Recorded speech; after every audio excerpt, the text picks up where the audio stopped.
యేసును చెంపపై కొట్టుట. యోహాను శుభవార్త 18వ అధ్యాయము 22వ వచనం.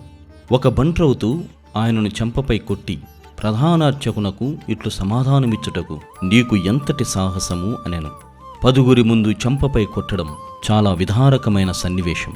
ఎవరినైనా చెంపపై కొట్టినప్పుడు అధిక బాధను మరియు అగౌరవాన్ని కలిగిస్తుంది.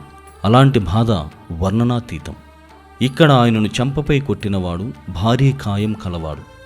సైనికుడు అనగానే కండలు తిరిగిన వ్యక్తి, ఆజానుబాహుడు, శరీరం చాలా దృఢంగా ఉంటుంది. అలాంటివాడు ప్రభువుని చెంపపై కొడితే ఎంత బాధగా ఉంటుందో ఊహించుకోగలం. కొట్టించుకున్న వ్యక్తికి సైనికుని వలె దృఢకాయము లేదు. శరీరమంతా శక్తిహీనత. ముందు రోజు నుండి ఆహారము లేదు, నిద్ర లేదు. అలాంటి వ్యక్తి ఇంతటి దెబ్బలు కూర్చుకున్నాడంటే కేవలం రక్షణ కార్యం జరగాలని ఆశించడమే. బహిరంగముగా ఎవరైనా మనల్ని సరిచేస్తేనే ఒప్పుకోము, మరియు 10 ముందు మనల్ని అగౌరవపరిచిన సహించము.